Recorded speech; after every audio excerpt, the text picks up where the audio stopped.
Assalamualaikum warahmatullahi wabarakatuh. Sebelumnya izin memperkenalkan diri, nama saya Rizky Aulia Rahma dan nomor induk mahasiswa 202264640510. Saya dari kelas B. Di sini saya akan menjelaskan mengenai beberapa teori. Baiklah, di sini saya akan menjelaskan mengenai teori belajar yang mendukung pembelajaran berbasis ICT. Nah, yang pertama adalah pengertian belajar. Belajar adalah perubahan perilaku yang perubahan perilakunya dapat diamati dan dapat diukur baik dari kognitif, afektif maupun psikomotor. Nah, tingkat pengetahuan itu ada low, mod, dan hot. Nah, pengetahuan dapat diukur dengan soal, tes, dan lain sebagainya. Sedangkan pengetahuan itu bisa dapat diukur melalui observasi, pengamatan, sikap, dan lain sebagainya. Nah, selanjutnya adalah teori-teori belajar yang disimpulkan pada perubahan perilaku, pengetahuan, sikap yang dapat dilihat. Nah, perubahan itu berupa stimulus. Nah, contohnya guru memberikan tugas atau dorongan lainnya. Nah, belajar itu harus ada instruksi atau stimulus guna mencapai tujuan belajar. Nah, stimulus itu dapat diperkuat dengan yang pertama membuat media yang menarik, kedua pembelajaran yang menarik atau aktif di dalam kelas. Nah, selanjutnya yaitu teori belajar. Yang pertama ada teori behaviorisme B.F. Skinner, yaitu teori behaviorisme adalah salah satu pendekatan dalam psikologi pendidikan yang mengedepankan bahwa perilaku manusia dapat dibentuk sesuai dengan apa yang kita inginkan. Nah, oleh orang yang membentuknya atau siswa yang dibentuk oleh guru. Nah, teori ini mengutamakan faktor lingkungan yang membutuhkan pada tingkah laku yang tepat dan menggunakan metode objektif. Nah, beberapa prinsip utama teori behaviorisme meliputi stimulus, respons, penguatan, reinforcement, penguatan positif dan negatif. Nah, penguatan negatif adalah seperti mengurangi perilaku negatif pada siswa, contohnya yaitu memberikan hukuman dan lain sebagainya. Yang kedua ada penguatan positif, adalah seperti memberi motivasi, pujian agar siswa menjadi semangat dalam proses belajar. Kedua ada teori pemrosesan informasi Atkinson dan Zifrin. Adalah sebuah teori yang membahas bagaimana proses berpikir manusia. Nah, yang dikemukakan oleh Atkinson dan Zifrin pada tahun 1968 adalah model ini memfokuskan pada interaksi antara penyimpanan sensoris memori jangka pendek dan memori jangka panjang (MMP). Nah, menurut teori ini manusia itu diibaratkan sebagai komputer pada saat belajar, yaitu memproses informasi atau belajar saat belajar hanya bersifat sementara. Nah, bagaimana agar saat menjelaskan pembelajaran agar mudah diterima otak atau memori, yaitu menggunakan bahasa yang mudah dipahami agar belajar itu tidak hilang pengetahuannya.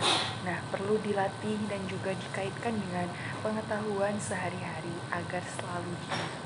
Nah, menurut teori belajar yaitu menggunakan bahasa yang mudah dipahami, menarik, unik, dan berbeda dari yang lain. Nah, belajar itu harus menggunakan media waktu yang tepat agar tujuan pembelajaran harus sampai pada peserta didik. Nah, yang ketiga ada teori perilaku kognitif. Robert Mills-Gibney merupakan teori yang menggambarkan bagaimana seseorang belajar dan mengubah perilaku mereka. Nah, Gibney ini mendefinisikan belajar sebagai perubahan perilaku yang relatif menetap yang dihasilkan dari pengalaman masa lalu dari pembelajaran. Nah, belajar ini merupakan proses yang kompleks yang melibatkan kondisi eksternal, internal, dan memori. Nah, Belajar itu terjadi di mana guru membuat kondisi, situasi, keadaan, prasyarat. Nah, belajar itu terjadi jika guru manakala membuat harus suatu kondisi yang optimal, harus memenuhi syarat-syarat pembelajaran. Nah, 9 syarat pembelajaran yang sudah saya jelaskan kemarin. Nah, yang keempat ada teori sistem dan desain pembelajaran matematis. Nah, dalam teori ini memuat belajar itu adalah suatu sistem. Sistem adalah kumpulan komponen yang dikumpulkan menjadi satu sebelum belajar. Nah, guru harus membuat desain atau rancangan belajar sebelum memulai proses pembelajaran. Nah, belajar menurut teori ini harus struktur atau juga disebut urut. Teori-teori yang sudah saya jelaskan tadi merupakan teori yang berbasis teacher learning atau pembelajaran yang berfokus pada guru yang menjelaskan kepada siswa. Nah, selanjutnya ada teori konstruktivisme, di mana siswa menemukan sendiri dalam proses pembelajaran. Nah, yang pertama ada teori aktivisme sosial Johann Dewey. Nah, menurut teori ini, belajar muncul karena ada pengalaman sosial. Nah, maka dari itu, belajar harus memberikan pengalaman nyata kepada peserta didik. Nah, belajar itu harus sesuai kebutuhan siswa. Nah, Dewi mengembangkan konsep pembelajaran berbasis pengalaman dan menekankan pentingnya interaksi antara individu dan lingkungan. Nah, selanjutnya aktif sosial atau Albert Bandura. Nah, dalam teori ini yang dikembangkan oleh seorang psikolog Albert Bandura pada tahun 1960-an. Nah, teori ini berfokus pada bagaimana dan mengapa orang-orang cenderung untuk meniru apa yang mereka lihat melalui media. Nah, teori ini menitik beratkan pada kapasitas kita untuk belajar dengan mengalaminya secara langsung, yang bergantung pada sejumlah faktor seperti faktor kemampuan subjek untuk memahami dan mengingat apa yang ia lihat, mengidentifikasi karakter bermedia, dan berbagai hal yang membimbing kepada proses pemodelan perilaku. Nah, yang ketiga ada teori scaffolding menurut Vygotsky, merupakan teknik untuk mengubah level dukungan selama sesi pengajaran dengan orang yang lebih ahli, seperti guru atau teman yang lebih mampu. Nah, scaffolding ini digunakan untuk membantu siswa mencapai batas dari zona perkembangan proksimal mereka, yang merupakan zona antara kemampuan yang dimiliki dan kemampuan yang dapat dicapai dengan bantuan. 4. Ada teori perkembangan kognitif.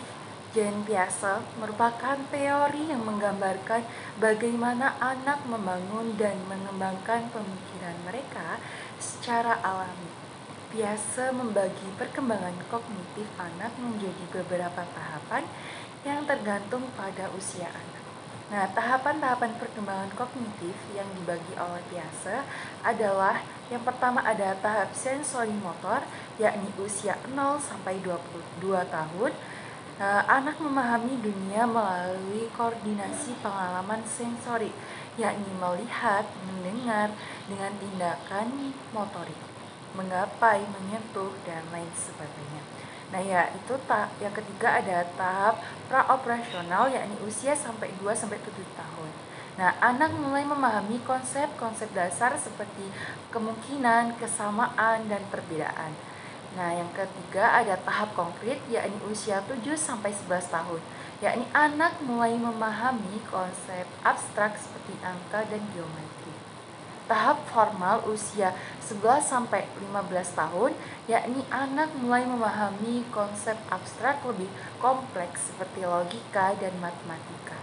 Nah, perkembangan kognitif anak ini terus berubah dan berkembang dengan bertambahnya usia mereka.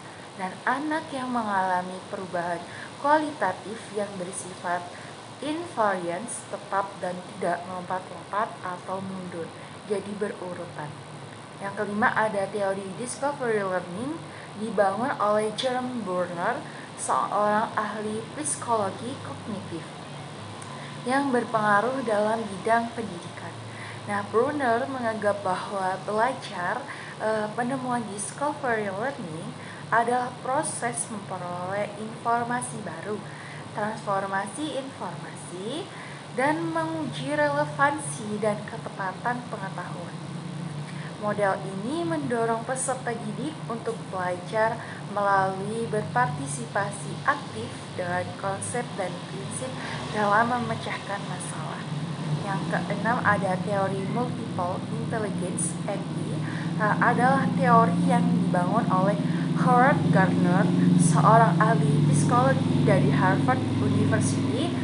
Gardner menganggap bahwa tidak ada manusia yang tidak memiliki kecerdasan, dan bahwa kecerdasan tidak hanya terbatas pada 3 jenis kecerdasan yang dikenal sebagai logika matematika, linguistik, spasial, dan lain sebagainya. Jadi bisa disimpulkan bahwa setiap siswa itu pintar. Mereka mempunyai kecerdasan masing-masing